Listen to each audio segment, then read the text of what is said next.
Hello and welcome to this presentation. I'm Kim Loeb, Groundwater Manager for the Fox Canyon Groundwater Management Agency. This is the first in a two-part series providing a technical background on the conditions and movement of groundwater in the three groundwater basins within the agency's jurisdiction, subject to the Sustainable Groundwater Management Act, known as SGMA. These presentations are based on the information contained in the agency's Groundwater Sustainability Plans for the basins. A thorough understanding of the basins is critical to sustainable management of our groundwater resources for future generations of all water users. The California Department of Water Resources approved the agency's plans after an extensive technical review and found them to demonstrate a thorough understanding of the basins based on best available science and information. Only 8 of the 48 or 46 submitted plans were approved by DWR, 3 of them the agencies. Dr. Jill Weinberger, Principal Hydrogeologist with Dudek, was a lead member of the team that prepared the Groundwater Sustainability Plans. She will be providing these presentations. With that, I'll turn it over to you, Jill. Great, thanks, Kim. I'm going to start sharing my screen, which always takes me just a minute, so bear with me. And at this point, I think we can see the PowerPoint presentation that I'm going to be going through this afternoon. As Kim mentioned, I am Jill Weinberger with Dudek. I was part of the team that prepared the Groundwater Sustainability Plans, and for the past 2 years, I've been working with the agency on implementation of those plans and preparing the annual reports that go in each April to the Department of Water Resources associated with those plans. If there is one key takeaway that I would like everyone to get from this presentation and the one that follows, it is the interconnectedness of these basins that we're going to be talking about today. They are interconnected both from a groundwater perspective and a surface water perspective. And I'm going to walk you through today building a hydrogeologic conceptual model that demonstrates that interconnectedness.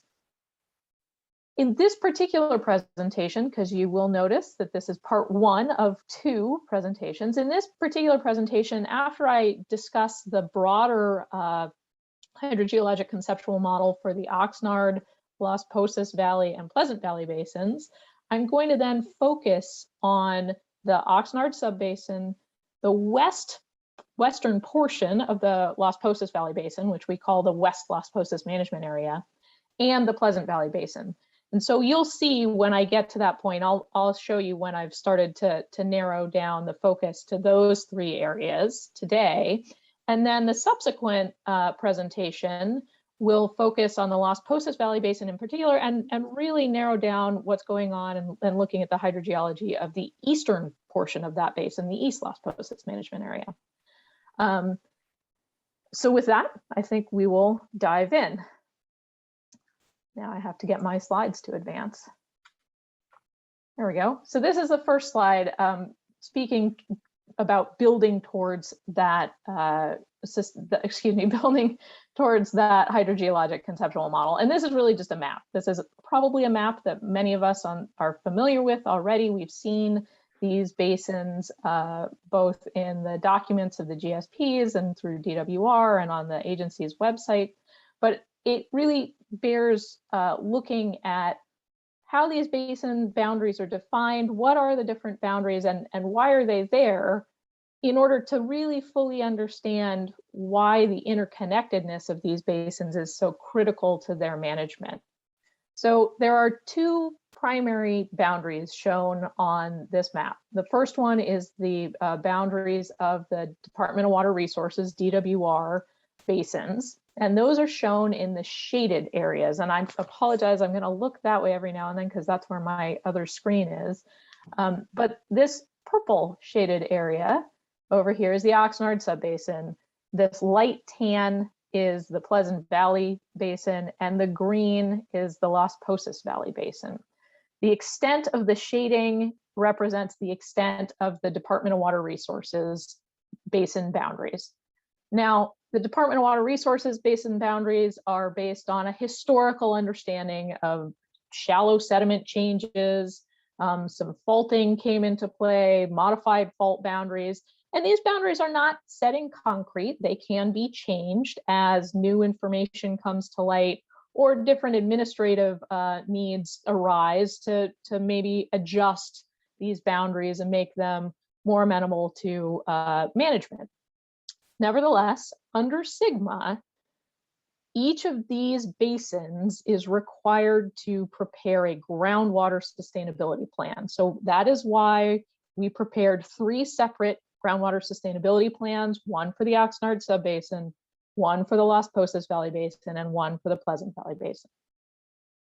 On top of the DWR basin boundaries that are shown, you'll also notice the red and white boundary that runs along the edges of these basins and encompasses the majority of these basins. That boundary is the jurisdictional boundary of the Fox Canyon Groundwater Management Agency. And really, that was a step forward in the formation of that agency after DWR had done the initial assessment of basins, because it was a recognition that there is a Fox Canyon aquifer that extends across these DWR basin boundaries, and that aquifer is at a deeper level. It's below the shallow sediments that DWR used to define the basin boundaries. So Fox Canyon Groundwater Management Agency is formed because there is groundwater production from this deeper Fox Canyon aquifer, and there is really limited impediments to flow in that aquifer throughout much of the area of that aquifer. As I mentioned just a minute ago, when SGMA was enacted, in the SGMA, the Sustainable Groundwater Management Act, the Fox Canyon Groundwater Management Agency was named as the Groundwater Sustainability Agency for the basins within its jurisdictional boundary. And as part of that, the Fox Canyon Groundwater Management Agency prepared the groundwater sustainability plans, the GSPs for these basins, because these are high and medium priority basins within DWR's labeling and ranking scheme. The entirety of these basins needs to be covered by a groundwater sustainability plan. So you'll notice that not every inch of the DWR shading here is covered by the Fox Canyon Groundwater Management Agency boundary. There are some areas outside of that boundary that are still within the DWR basin boundaries. Those areas are managed either by an Oxnard outlying area groundwater sustainability agency, that's a county GSA, same with the Pleasant Valley outlying area GSA and the Las Posas Valley outlying area GSAs. They are included in the assessments in the groundwater sustainability plans. And there are also 2 additional GSAs, the Camarosa Water District GSA for the Las Posas Valley and the Camarosa Water District GSA for the Oxnard Pleasant Valley, or OPV area GSA. Fox Canyon Groundwater Management Agency has agreements. There's a joint powers authority between Fox Canyon and the outlying areas GSAs, and there's a memorandum of understanding, an MOU, between Fox Canyon and the Camarosa GSAs in order to make sure that the entirety of these basins are covered and managed appropriately under SGMA. So that's the surface view of the world, and the surface view of the world is important and it plays a role in management, but it's also important to start looking at subsurface flows. So we're going to do a little bit of a mix of both of those on this slide. It's the hydrogeology of these basins that connects them. So it's the combination of how water is moving and the geology is the subsurface, right? So there are surface flows to begin with. We look at the Santa Clara River. Santa Clara River enters the Oxnard Subbasin through here. It provides surface water. The United Water Conservation District manages spreading grounds in the forebay area of the Oxnard Subbasin, shown here with the cursor. And in that forebay area, United Water Conservation District is able to recharge surface water into the groundwater system. and help provide additional sources of water to the basin. Once that surface water is recharged, it stays in the basin until it's produced or pumped out at wells, instead of just flowing on through as surface water in the river out to the ocean. There is also surface flow in Arroyo Las Posas and Callegas Creek coming through East Las Posas, the East Las Posas management area. This green again is the entirety of the Las Posas Valley Basin. The Arroyo Las Posas and Callegas Creek come through here, where it meets up with Conejo Creek, it becomes Callegas Creek. That in turn flows out through the Oxnard Subbasin. So we've got surface flows that are connecting these basins. We also have subsurface flows. We have subsurface flows between the Oxnard and Pleasant Valley Basins. We've got subsurface flows between the Oxnard Basin and the West Las Posas management area. We have subsurface flow between East Las Posas management area and Pleasant Valley, and some flow in West Las Posas and Pleasant Valley as well. So we've got surface flows connecting these and subsurface flows connecting these. And in order to look at the subsurface flows, I have to give you a little glimpse into how geologists view the world. And so what I have shown on the slide here are two cross-section lines. What I'm going to do is I'm going to slice away at the earth along these lines, and it's like slicing away at a layer cake. I can look down at the top of my birthday cake and see that it says "Happy Birthday, Jill." That's like looking at a map. But when I cut into it, I can realize that it's got different layers, maybe different colors, different frostings in there, and I get a view of what's inside that cake. So that's what I'm going to be doing along these cross-section lines. And the other thing that I should point out while I'm still on this slide is the locations of the Weinberger Submarine Canyon and the Magoo Submarine Canyon. These two features are not in the groundwater basins, they're offshore, they're in the Pacific Ocean, but they are really important because of their proximity to the edge of the groundwater basin and the influence that these canyons have on seawater intrusion in the Oxnard Subbasin. So with this next slide, I'm going to start cutting away at the earth along these two cross-section lines. And so here we have the longer of those cross-section lines is along here. The shorter one is along here. We've got the Magoo Submarine Canyon kind of offshore over here, not shown on this diagram. And this is how we're going to start looking at a conceptual model of the hydrogeology of these groundwater basins. The conceptual model is pretty simple. It's a general understanding of what the subsurface looks like, what are the sources of recharge and discharge from these basins, recharge of water to it, discharge of water from it, and how does water move between these areas and within the subsurface. So we're going to go through a little bit of terminology here and talk about what the subsurface aquifers are in these basins. We've got two groupings. We've got an upper aquifer system, which has a shallow subsurface aquifers and the Oxnard and Magoo aquifers, depending on where you are in the basins, it's called different things. Basically, if you're in the Oxnard Subbasin, you have the Oxnard and Magoo aquifers, and they are named aquifers. They are more transmissive units. If you put a well in these aquifers, you're able to pump out more water. They're sandy. Water flows through them easily. If you're not in the Oxnard Subbasin, you have a shallow aquifer. And that's, if we think back to the DWR basin boundaries, that's really how those basin boundaries were developed. It's in that shallow layer, whether or not you've got aquifers or a kind of a shallower system rather than named aquifers. Nonetheless, the upper aquifer system has the Oxnard and Magoo aquifers in it.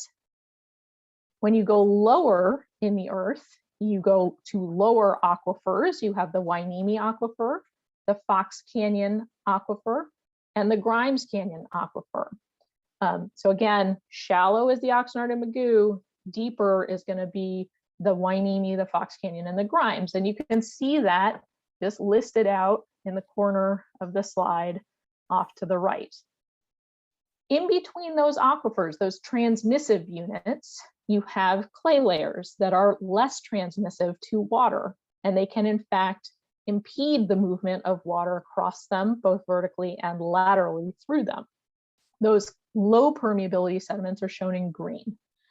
Now, the last bullet point on this slide, I think, is pretty obvious from looking at it, but it bears importance to state that the subsurface here is complex. This is not like cutting away at a very simple birthday cake. What we see is we have folding and interlayering, and different areas of the aquifers have different characteristics in them. So changes in the subsurface are going to impact groundwater flow. So this is the simple view off to the right. When we actually look at the cross sections, we see here, this is the forebay area of the Oxnard Subbasin. You'll see the Oxnard and Mugu aquifers are right at the surface. There's very little clay. That's why we can have recharge of Santa Clara River water in this area that goes easily into these aquifers and can in fact move elsewhere in the Oxnard Subbasin and raise water levels in the Oxnard Subbasin. Below the Oxnard and Mugu aquifers, we have this orange layer of the Hueneme aquifer. Below that, the Fox Canyon aquifer, and below that, the Grimes Canyon aquifer. Now, there is a bottom to this basin. It's not just a lateral extent. It does not go all the way to the center of the earth. And so the Grimes Canyon aquifer generally defines the bottom of the basin where it is located. And you'll see that below that, we've got non-water bearing sediments. So I mentioned that a conceptual model has to do with the hydrogeology, which is what we covered on that slide, but it also has to do with recharge and discharge. So let's take a look at what some of the sources of recharge, the primary sources of recharge are to these basins. Surface flow. We talked about that with the various surface water bodies that move through these basins: Santa Clara River, Conejo Creek, Arroyo Las Posas. Precipitation is another recharge source for the basin, very important recharge source for the basin. That one's distributed across all of the basins. When you get rainfall, you can have water seep through the earth, recharge the groundwater. Applied water from farming, from agriculture, from watering lawns, that can go through and recharge the basin. Spreading at the United Water Conservation spreading grounds recharges the basins. Mountain front recharge. This happens along the edges of the basins and is shown, represented by these arrows along here, where you have flow in laterally from the sides of the basin. So this is not within the basin boundaries, but it comes into the basin along the mountain front areas. And you can have flows from adjacent basins and to or from the ocean. So these are the sources of recharge for these basins. What about discharge? Well, the primary sources of discharge are transpiration, evapotranspiration. So that's plants using water and transpiring it back into the sky. Groundwater production or pumping is a major discharge from the basin. And here again, flows to adjacent basins or to the ocean can be a source of discharge. So now, if we start to put these together, we've got our hydrogeology, which we know is complicated, our sources of recharge, and our discharges from the basin. What does this mean for groundwater movement in the subsurface? Remember, the key point from all of this is that these basins are interconnected. So it should not come as a surprise that I'm going to start walking through the ways in which these basins are interconnected. So let's start with the Oxnard Subbasin and the Pleasant Valley Basin. There has been historically net inflow to the Oxnard Subbasin from the Pleasant Valley Basin. So if we look at this kind of gray arrow here, historically flow has been from Pleasant Valley directed towards Oxnard. Although flow can occur in either direction across that boundary. There has been variable flow, can go in either direction across the West Las Posas boundary with the Oxnard Subbasin. And you'll see in a subsequent slide that, in fact, sometimes it's directed kind of parallel along that boundary. Groundwater flow can rather than just crossing it, if I can bring my cursor up, rather than just crossing it one way or another, it can flow parallel to it along the boundary. Again, there's no barrier to flow between the West Las Posas management area and the Oxnard Subbasin. There's surface and subsurface flows from the East Las Posas management area to the Pleasant Valley Basin. So here along Arroyo Las Posas, we have surface flows and there's subsurface flows along that same corridor as well between the East Las Posas management area and the Pleasant Valley Basin. The one place that we really have limited to no flow is actually across the boundary here between the East Las Posas management area and the West Las Posas management area. And that boundary is a fault. It's called the Somas Fault. And I'll show you in a few slides the water level differences across that fault that indicate to us that there's really limited hydraulic communication or water flow across that fault. And we can't discuss these basins without talking about seawater intrusion and the potential for seawater intrusion. So remember, we had the Hueneme Submarine Canyon and the Mugu Submarine Canyon. And seawater intrusion has historically occurred in two very localized areas in the basin, in the Oxnard Subbasin. And those areas are near Port Hueneme and Point Mugu. This is because when you have groundwater elevations in these aquifers that are in the basin, groundwater elevations in the Oxnard Subbasin that go below sea level, so sea level is higher, you have groundwater elevations that are below sea level, water is going to want to flow downhill. And so you can actually start to bring in seawater to the basins. The submarine canyons are the entry point to the basins because they're not covered in low permeability sediments that cover the majority of the seafloor. They're exposed and they're rock faces, and they allow additional flow, additional connection between the basin, the onshore freshwater groundwater basin, and the offshore seawater in the Pacific Ocean. And so you'll see here, I pointed out earlier, this is the area of the Mugu Submarine Canyon, and there is in fact a saline intrusion management area that's been named in the Groundwater Sustainability Plan as a result of groundwater production that has induced seawater intrusion, saline water intrusion in the area of the Mugu Submarine Canyon.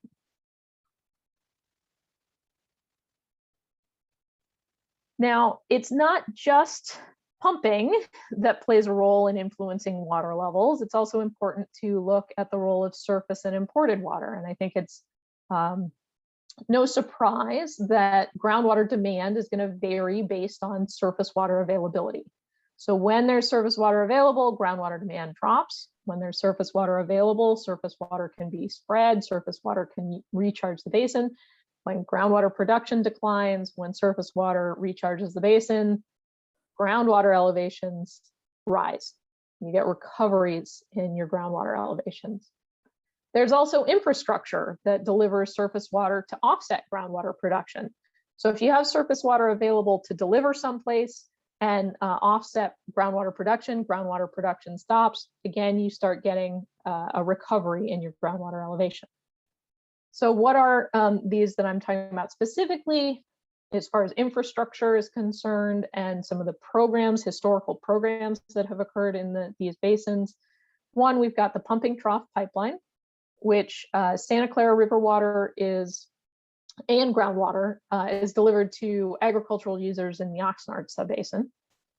There's also the Pleasant Valley pipeline, where Santa Clara River water and groundwater are delivered to both the users in the Oxnard and Pleasant Valley basins.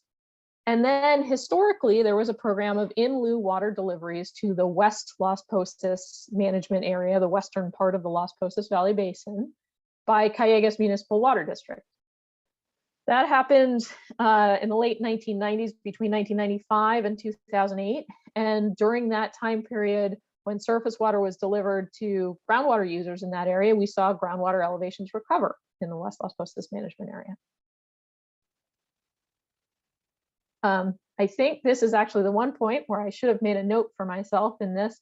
This is the point at which I am now really going to start to focus on just the West Las Posas management area, the Oxnard Subbasin, and the Pleasant Valley Basin. And I'm going to circle back to the slide before this where I mentioned that there's really no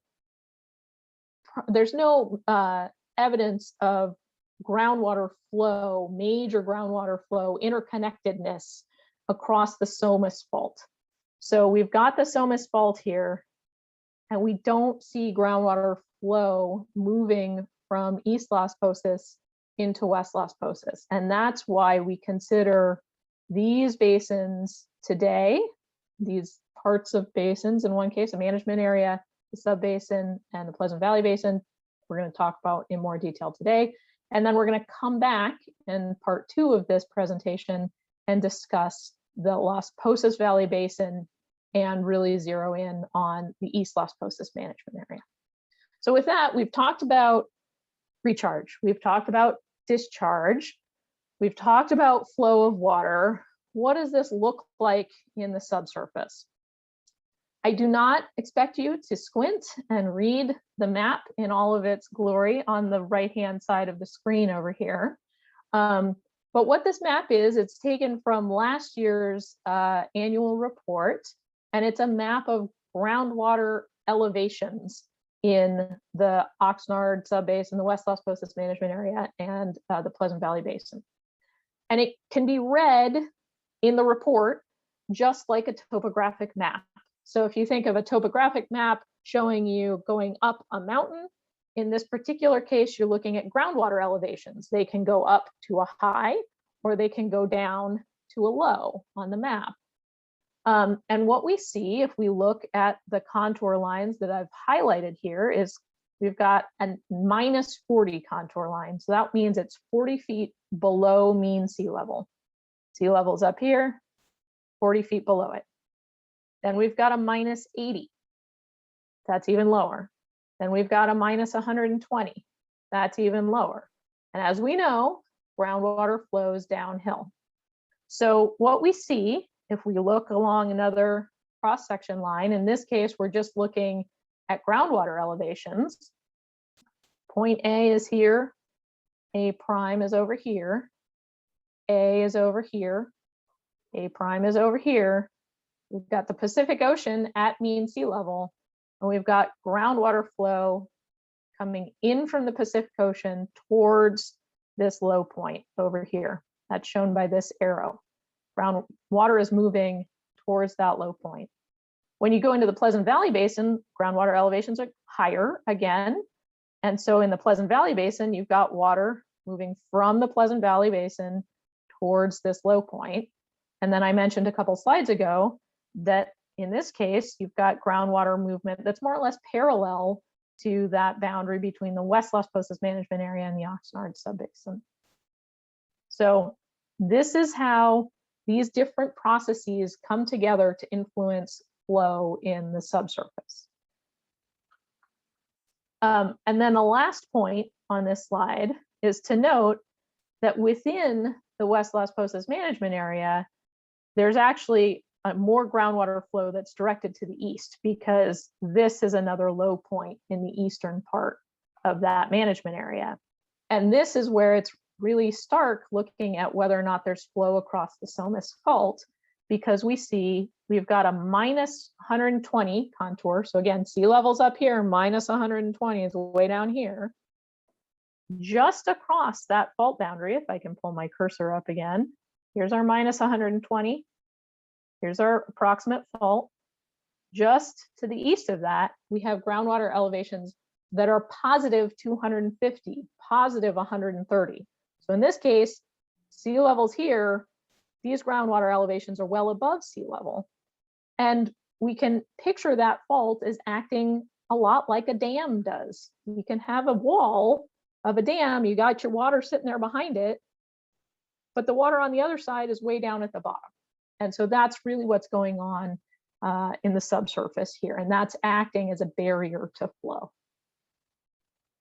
Okay, so the question is, groundwater production certainly influences groundwater levels. So let's take a look at where groundwater production happens. Why do we have these lows where we do? Why do we see groundwater moving the way it does? This is a map showing the groundwater production wells in the lower aquifer system.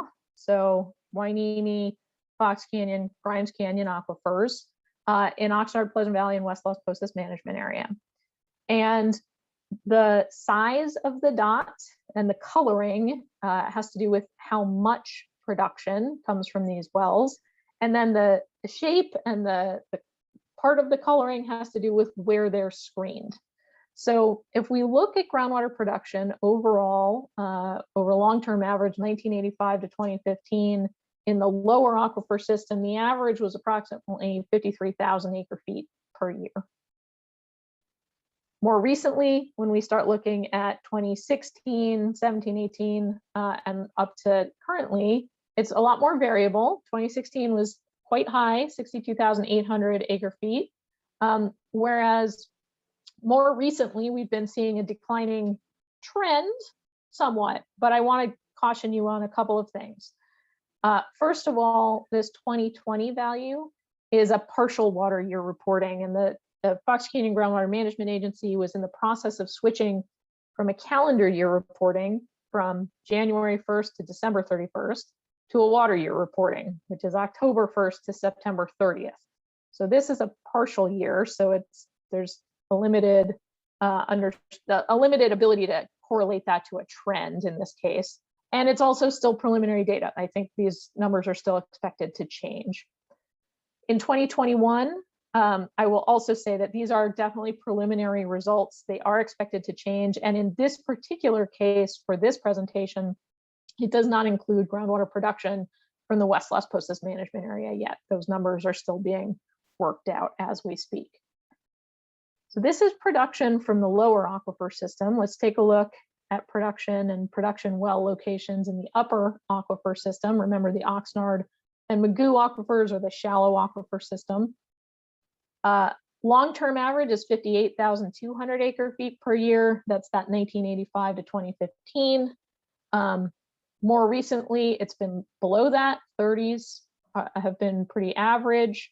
Again, 2020 is a partial year, and the 2021 results are still missing the West Las Posas management area. Groundwater production from the upper portions of the West Las Posas management area is typically pretty low, below 1,500 acre feet per year. But they are preliminary, and these numbers will be adjusted over time. So I'm going to move from groundwater flow and the influence of groundwater production to talking about sigma and how sigma moves away from an older view of management and towards a new view of management. If we had all of those, and we do have all of those production values, historically, we could say, okay, well, what's the safe yield of the basin? We know that we have produced 58,000 acre feet per year from the upper aquifer system. Has that average volume of groundwater production caused any change in the groundwater storage over time? And it's really a water balance approach. It's like balancing your checkbook. If long-term you're taking out more money than you're putting in, then you're going to see your balance decline. You're going to see your storage of groundwater decline. If long-term you're putting in more than you're taking out, you're going to see your balance rise or your water levels rise.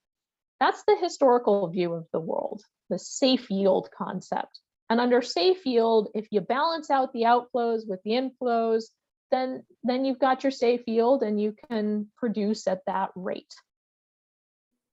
Under SGMA, the Sustainable Groundwater Management Act, there is a different definition of sustainability, and that is, what is the average volume of groundwater that can be extracted without causing undesirable results?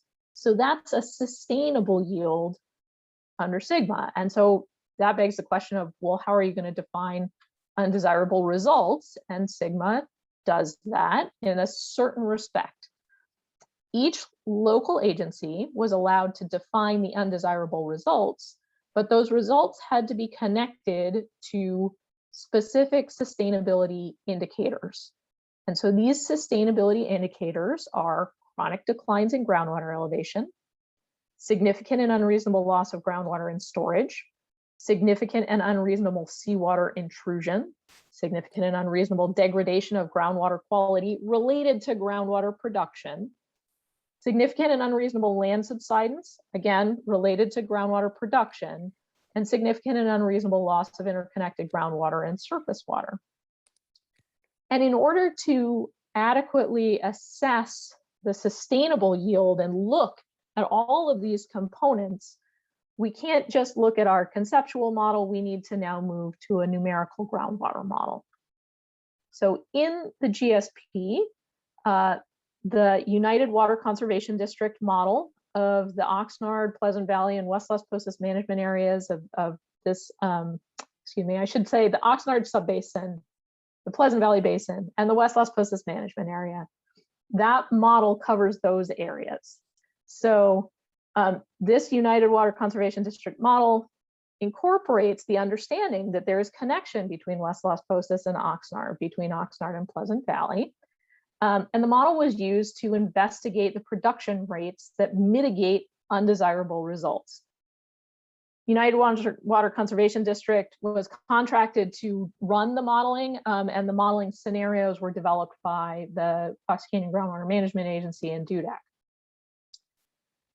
The GSPs include required model scenarios that include the future baseline scenario, the sustainable yield without projects, and a sustainable yield with projects scenario. And the sustainable yield is the production rate at which the undesirable results are avoided. So keep in mind those different sustainability indicators. Is there significant and unreasonable seawater intrusion, land subsidence, these things, and are they related to groundwater production? So using the model, we were able to estimate the sustainable yield for each aquifer system. We didn't break it down by individual aquifers, but by each aquifer system. So the upper aquifer system and the lower aquifer system. And the model analysis includes an assessment of uncertainty in the sustainable yield. So what are the results of that? When we look at the relationship between groundwater production and seawater flux, seawater movement across the model boundaries into the Oxnard Subbasin, we can develop a relationship between that flux and groundwater production based on all of the model scenarios to come up with an estimate of the sustainable yield and some uncertainty around it. So for the Oxnard Subbasin, the estimated sustainable yield in the Groundwater Sustainability Plan is approximately 32,000 acre-feet per year in the upper aquifer system, with an uncertainty of plus or minus 4,000 to 6,000 acre-feet per year. In the lower aquifer system, this estimated sustainable yield is 7,000 acre-feet per year, with an uncertainty of 2,300 to 3,600 acre-feet per year. In Pleasant Valley, the estimated sustainable yield is approximately 11,600 acre-feet per year, with plus or minus 1,000 acre-feet per year is the uncertainty. And in the West Las Posas management area, the sustainable yield, the estimated sustainable yield in the GSPs is about 12,500 acre-feet per year, plus or minus 1,250 acre-feet per year. I mentioned 2 or 3 slides ago that we can't just say if groundwater production equals the sustainable yield, or in the old concept, the safe yield, then we're good. And Sigma really emphasizes that by requiring the development of minimum thresholds and measurable objectives at key representative monitoring points throughout the basins. And we use these minimum thresholds and measurable objectives to assess sustainability. So even though on the previous slide, I gave you the approximate sustainable yields, in the annual reports that we prepare and send to DWR, we report on groundwater production, but simply saying that groundwater production is above or below the estimated sustainable yield is not sufficient for DWR to determine whether or not the basin is being managed sustainably. Instead, DWR looks at sustainability based on these minimum thresholds at representative monitoring points. And we're going to talk about minimum thresholds on this slide and measurable objectives on the next slide. And the two really go hand in hand in these basins, and I'll explain why. So for the groundwater sustainability plans for these basins, the minimum thresholds are developed at individual wells, and they are static water levels. Under Sigma, we are allowed to use water levels as a proxy for other sustainability indicators. And so we were able to demonstrate that water levels were an appropriate proxy for the other sustainability indicators in these basins, and the thresholds are set based on water levels. These are levels we can measure in individual wells. They are not selected for every single well in the subbasin or in the Pleasant Valley Basin or in the West Las Posas management area. They're only selected at representative monitoring points. And the minimum thresholds are shown on the map here for the Fox Canyon aquifer at their representative monitoring points. So you'll see they're select wells throughout the basin. You know, you think back to that production well map where we had dots all over. This is really a subset of those wells. The minimum thresholds are based on the lowest water level from which the basin will recover without causing a net landward migration of saline water along the saline water intrusion front. And it's also the lowest water level from which the basin will recover without causing long-term declines in groundwater elevations. All of the minimum thresholds are above the historical low water elevation, groundwater elevations in these basins, and they are protective of the other sustainability indicators. The measurable objectives are also critical for these basins because they set the level at which there is no net flux into or out of the aquifers across that the Pacific Ocean boundary. It's a higher water level than the minimum threshold. So at the minimum threshold, if you held the water level at the minimum threshold for the entirety of a 50-year model simulation, you would in fact induce seawater intrusion. There would be landward migration of the seawater intrusion, the saline water intrusion front.